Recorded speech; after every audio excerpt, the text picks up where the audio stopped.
Selamat pagi Jombang. Siang Indonesia. Ya sobat KR53 ya, masih ini lanjutan tadi ya. Kita masih ngobrol sesi 2 ya. Masih seputar tentang sepak bola yang ada di Jombang. Gol. Kata pertama yang sering kali kita dengar ya, kalau kita dengar sepak bola apa nih? Selain gol. Jepret. Jangan sampai salah, kompret. Jangan ya. Ya, kita masih semangat dari Sabtu ini ya untuk teman-teman yang sambil berhari Sabtu di rumah ya, bisa ikutan gabung ya. Mungkin ngasih komen atau kirim salam sama teman-teman semuanya. Bisa ya kirim salam ya? Bisa chat di komennya KR53 Broadcast ya. Kita hari ini ketemu dengan siapa ini? Kadang jadi Mavindo, kadang jadi mafia apa lagi ini? Ini sebenarnya siapa? Kadang diresik-resik. Mafia rokok, Cabri, mafia rokok. Habis ini Cabri. Ya kali ini pakai baju olahraga, bawa bola. Jadi mafia bola ini. Mafia bola. Oh, anti, satgas mafia bola. Oh, anti ya. Ada antinya harus ini. Nah, kalau pagi apa siang ini ya? Pagi setengah siang. Setengah siang ya, udah jam 11 lebih. Hampir jam 11 ya. Nah, kali ini kita ngobrol dengan Cak Edi Musadat. Kalau tadi dengan Ken Tandurpi Ulang Musadat. Oh, iya. Nah, kalau tadi dengan juniornya, sekarang dengan seniornya. Yang juga saat ini menjadi ketua apa ini? SSB Bintang Muda Jombang. SSB itu apa? Sekolah. Jadi SSB itu singkatannya Sekolah Sepak Bola Jombang ya. SSB sendiri ini berdiri mulai tahun berapa? SSB kita itu berdiri sudah 4 tahun yang lalu. Kebetulan 1 Oktober ini hari ulang tahun. Wah, yang keempat ya. Ya, keempat. Kalau ibarat bayi ini sudah mulai merangkak, udah mulai mau sekolah ini ya. Ya. Kalau di Jombang sendiri sebenarnya SSB itu ada berapa sih? Di Jombang itu SSB hampir ada, kalau kita list itu hampir ada 20-an lebih sebenarnya SSB. 20-an lebih? Ya, cuma yang terafiliasi atau yang secara badan hukum itu sudah legal itu baru ada 2. Jadi Bintang Muda Jombang sama Harapan Muda Tambak Beras. Itu hanya 2 di Jombang. Kalau yang lainnya mereka juga aktif? Yang lainnya aktif tapi secara legal formalnya belum. Jadi regulasi PSSI sekarang itu mengharuskan secara administratif dia harus berbadan hukum. Kalau sejauh ini di SSB Bintang Muda sendiri ini siapa saja sih sepak bolanya? Apakah segala usia, khusus anak-anak atau remaja juga boleh? Kita itu fokus di pembinaan usia dini ya. Jadi siapa yang boleh masuk ke Bintang Muda sebenarnya dari usia kelas 1 SD itu sudah bisa boleh berlatih. Terus kemudian kalau maksimalnya di usia junior itu di usia 15. Jadi setelah 15 biasanya nanti kita arahkan ke klub profesional amatir. Kalau misalnya kita ini kan kita sudah punya tim yang ikut Liga Top Skor itu di usia 15, 15-16 ya. Jadi fase ini tahapannya adalah mereka harus cari klub harus keluar yang dalam tanda petik ada duitnya, dia harus profesional dibayar. Kalau SSB nggak bayaran karena memang murni pendidikan bola ya. Kalau boleh tahu apa sih yang menjadi motivasi atau berdirinya SSB? Sebenarnya kalau SSB awalnya itu gini, jadi awal-awal kita semacam kegelisahan lah di Jombang itu tidak ada SSB yang benar-benar punya program bagus. Program bagus itu indikatornya misalnya gini, pelatihnya punya lisensi atau kalau guru itu dia punya sertifikasi lah ya, kira-kira gitu ya. Jadi tidak sembarang pelatih. Ada nggak di Jombang? Nah kebetulan belum ada yang settle SSB yang kita bayangkan sehingga kita ayo kita bikin SSB yang sehat sesuai dengan harapan Indonesia tentang pembinaan usia dini, menelurkan anak-anak sepak bola yang bagus, dimulai dari SSB yang bagus. Nah, SSB yang bagus itu pelatihnya harus berlisensi, itu ceritanya. Kalau sekarang ada berapa nih pelatihnya? Kalau ngomong pelatih yang berlisensi ya? Pelatih berlisensi kita baru 2. Sebenarnya sudah mau 1 lagi masuk, cuma karena era pandemi ini dari pihak PSSI pusat tidak menyelenggarakan kepelatihan yang untuk lisensi, jadi terhambat di situ sebenarnya. Kalau melihat sepak bola di Jombang sendiri, ini Mas Edi sebagai ketua SSB ya, apa sih yang masih kurang atau yang masih perlu mendapatkan perhatian? Wah, kalau itu masih banyak banget di PR-nya banyak ya. PR-nya banget, ketinggalan jauh. Satu aja misalnya. Dari level infrastruktur stadion. Stadion itu mutlak harus ada ketika kita ngomong atlet profesional. Nah, di Jombang stadion tercinta kita yang Merdeka itu dari dari ukurannya belum merdeka, dari fasilitas ininya belum merdeka, ya masih banyak lah. Sehingga kemarin memang usulannya geser ke luar kota, pinggiran kota, bikinkan stadion yang secara standar nasional kita dapat. Ketika ada event-event gede bisa masuk ke Jombang. Impactnya apa? Jelas ekonomi. Penonton banyak, pedagang bisa jualan, uang bisa masuk, sponsor masuk, ekonomi bergerak. Sepak bola pun semakin berkembang ya. Pasti. Sayang itu hanya janji Bu Bupati yang kemarin waktu nyalon kita bikinkan stadion. Sampai sekarang kena prank. Kena hoax ini, bisa dilaporkan ke Mavindo ini. Ternyata nggak jadi bikin. Sudah di ini ya, di pending biasa, janji sebelum dan sesudah itu. Jadi beda. PR-nya memang banyak banget. Kalau level di Jombang kita ketinggalan dari Malang, Surabaya, Sidoarjo bagus, Madiun lumayan lah. Lamongan ini kasus bagus ya sebenarnya. Dulu ada namanya Bupati Mas Fuk. Dia punya kekuasaan waktu itu ditampuk pimpinan Lamongan 1. Nah, dia punya mindset kita bikinkan sepak bola klub bagus. Waktu itu masih ABBD bisa masuk di sepak bola. Jadi dia masih leluasa. Pemainnya bagus, akhirnya Lamongan Persela bisa naik Liga 1. Nah, setelah Liga 1 ini kan amatir suasana sepak bolanya kan dapat. Sponsor bisa masuk, pemainnya masuk, terus usia dininya juga rame. Akhirnya sampai sekarang Persela itu menjadi semacam dalam tanda petik ikoniknya Lamongan lah. Itu karena ada kemauan goodwill-nya dari Pak Bupati dulu ya. Nah, sayang Jombang kan masih fokus di kesantриannya, refocusing juga masih di kesantриannya. Masih diajak ngaji kita aja ini. Ngaji aja lah. Ngaji belum pernah ngaji di lapangan belum ini. Belum ngaji sepak bola. Lapangannya beda. Iya. Kalau yang selama ini ya mungkin para orang tua yang belum gabung, pengen gabung, kira-kira apa sih keuntungannya kalau Edi bisa cerita nih? Gini, sepak bola kalau usia dini sebenarnya. Sepak bola itu kalau saya seringkali ke wali murid, saya tidak menjanjikan apa-apa. Mau jadi atlet nanti kita jadikan atlet profesional, tidak juga. Tapi minimal begini, orang tua hari ini punya masalah, punya problem dengan anak-anak di rumah. Kalau dulu sebelum pandemi misalnya dia main HP mungkin 1 jam, tapi hari ini bisa 6 jam sehari. Itu masalah besar bagi orang tua di rumah. Nah, ketika dia punya aktivitas di luar outdoor, dia bisa berkeringat, satu, motoriknya jalan.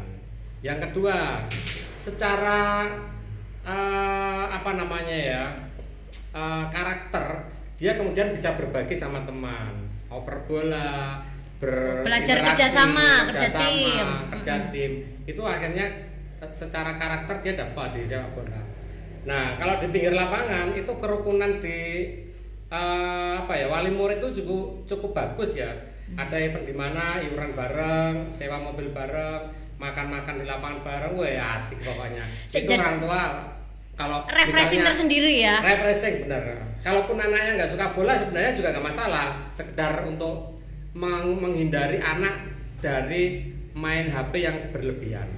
Iya. Kalau tadi ngomong wali murid makan iuran sendiri, saya jadi penasaran nih. SSB ini iurannya dari mana? Apakah gitu ya? ada sponsor dari yang berasap-asap atau yang lain? Biasanya.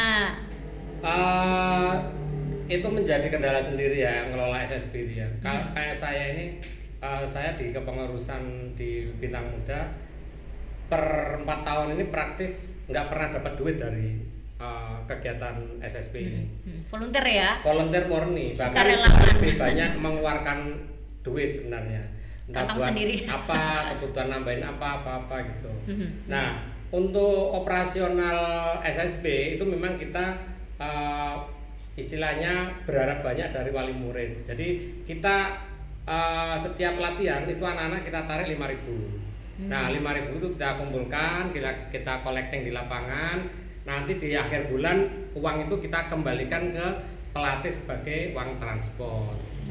Tapi sebelumnya kita kurangi apa nih yang butuh alat-alat operasional, misalnya bolanya sudah rusak semua, oke kita belikan bola dulu, kunnya habis atau butuh jersey untuk tim. Jadi ada pengelolaan kemandirian dari uang yang didapat dari wali murid.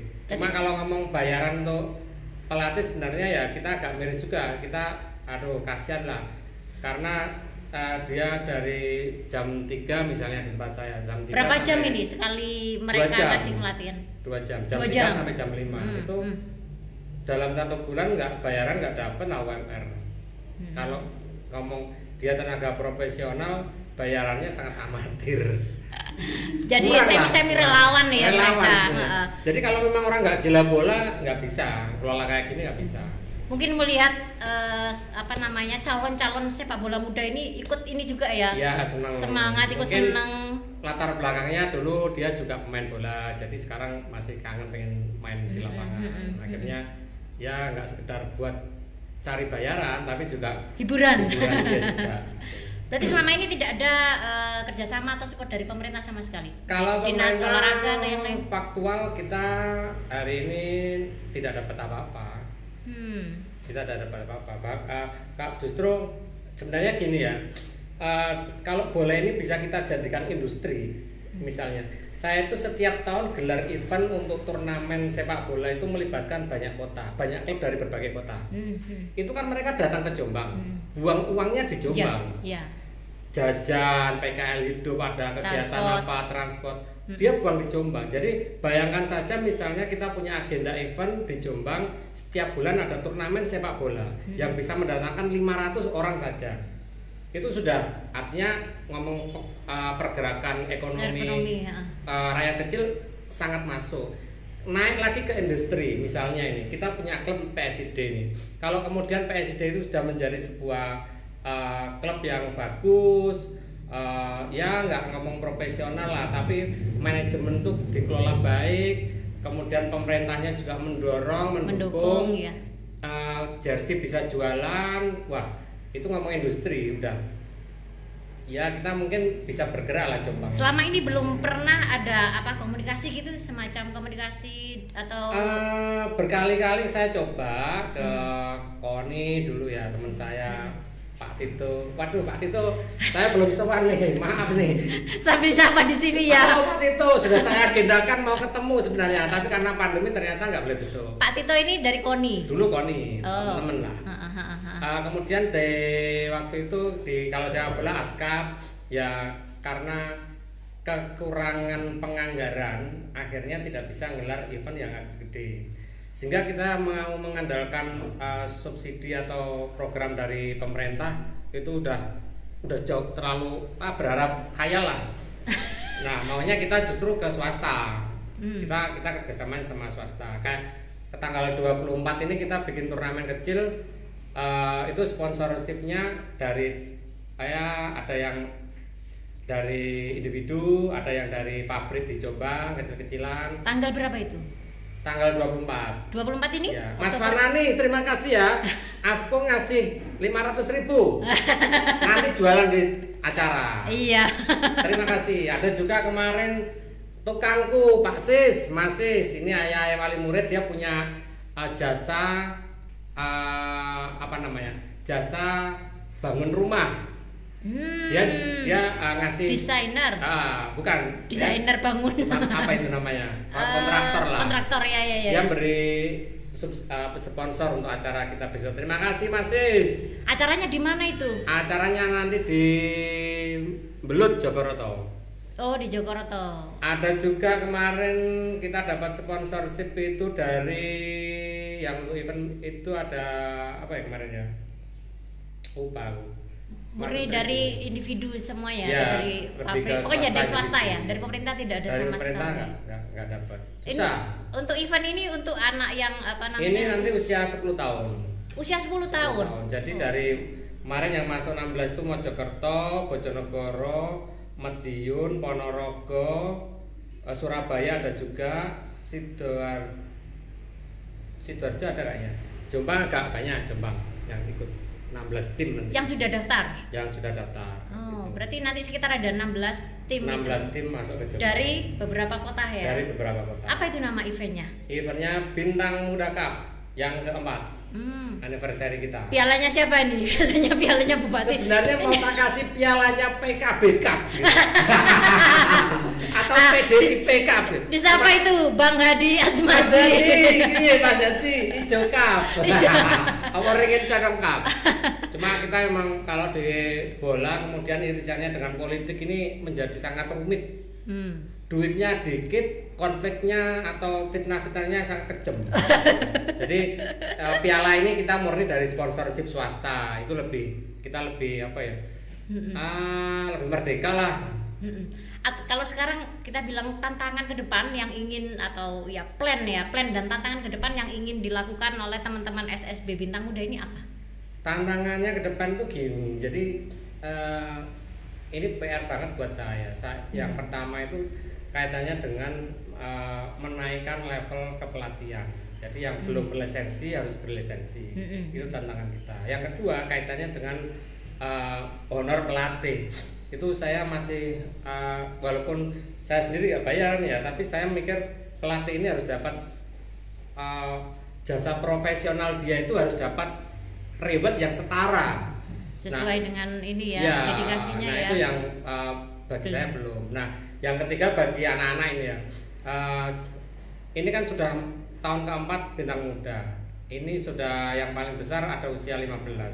Setahun 2 tahun lagi mereka harus dapat tempat di tim-tim profesional di Indonesia. Artinya dari sekarang yang amatir dia naiknya ke profesional. Bertahap ya. Dia harus dapat kontrak, main reguler, kemudian liganya jalan, dia main untuk ya bisa menghidupi lah, minimal untuk keluarganya ada impian yang kemudian bisa diharapkan bahwa sepak bola itu juga menjanjikan uang juga gitu. Itu sebenarnya harapan angan-angan dari kita, dari pengurus tantangan untuk kita.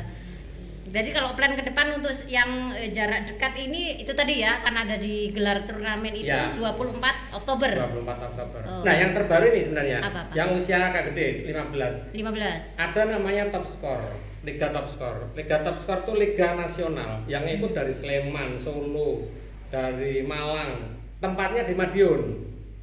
Ini kita sudah pertandingan minggu kedua. Rencananya ada 13 pertandingan kayaknya. Nah, ini setiap minggu kita main di Madiun. Ini untuk yang agak gede, ada anak-anak SMA. Kapan ini? Ini tiap minggu kita main di Madiun. Oh, jadi setiap minggu kita rutin ke Madiun di Stadion Wilis. Perlu juga ya untuk mereka anak-anak yang masih lebih banyak bermain lah ya sebenarnya usia muda ini. Mungkin apa sih yang akan didapat ketika mereka turnamen ke tempat-tempat lain? Gini, satu yang tidak didapat oleh anak-anak yang tidak main bola ya. Dia tidak pernah punya pengalaman bagaimana menjadi pemain profesional. Nah, ketika dia masuk ke SSB dengan kemudian turnamen keluar kota dan sebagainya, dia merasakan atmosfer menjadi pemain di pinggir jalan, di pinggir lapangan, diteriaki penonton, hore-hore, kemudian ada misalnya kayak briefing, suasana yang secara mental lebih tertepa ya. Bagus banget. Jadi itu nggak bisa didapatkan dari anak-anak yang tidak bisa yang tidak main bola. Itu pengalaman ya bagi saya tidak bisa dibeli lah, sehingga orang tua yang biasanya sudah sudah memasrahkan anaknya ke SSB kita itu, Pak, aku pokoknya lek demi bintang muda, nang dia tak belani. Sampai segitunya. Wani ya, bonek ini. Kalau yang terakhir ini, Mas Edi, kalau teman-teman atau orang tuanya yang pingin anaknya masuk ke SSB Bintang Muda gimana caranya? Nah, gini, mudah sekali bagi anak-anak yang mau gabung ke SSB kita Bintang Muda, datang ke lapangan Sumber Mulyo. Setiap hari Senin, Rabu, Jumat, dan Minggu kita latihan di sana. Datang saja, anaknya diajak perkenalan biar tahu teman-teman, ada anak kecil banyak, latihan pasti nanti senang. Setelah itu nanti misalnya anaknya minat, bayar 150.000, dapat jersey, dapat baju buat latihan. Nanti bisa langsung gabung di SSB kita. Saya tunggu ya dari teman-teman Jombang. Usianya berapa sampai berapa ini baru masuk? Yang TK ada juga yang TK. Oh, TK. Ada TK. Faro. Faro di sekolah ada Faro ya. Jadi maskot nanti dia. Ada. Asal tendang dia. Kebetulan gini. Ada namanya Faro. Dia itu kelas 2 SD. MI Min Kauman. Wah, anaknya gesit. Dia kesit tapi gak main sepak bola. Enak, gesit. Dan motivasinya itu tinggi untuk bisa bermain bola. Kalau masih TK gimana nih, pelatihnya nggak kewalahan ya, ketika? Tetaplah menu latihannya beda nanti dengan yang gede. Biasanya kalau anak-anak itu lebih kepada happy, sepak bola harus sambil senang, bermain ya semangatnya. Ya. Jadi anak-anak itu memang konsepnya untuk usia dini main bola adalah permainan bergembira, sepak bola bergembira. Itu memang guideline dari PSSI. Gitu. Tadi Ken bilang kadang sesekali ada sulap katanya. Iya. untuk ini refreshing supaya nggak stres katanya ada ya. Karena pelatih ngasih menu-menu juga misalnya sprint, sing kalah kok gendong koncone. Kayak gitu kan seneng. Supaya lebih enggak jenuh ya, ada semangatnya. Kalau ini ada nggak sosmed mungkin teman-teman yang bikin lihat sosmed, ada IG atau FB? IG ada. Ketika IG-nya apa tuh? Bintang Muda Jombang udah muncul nanti.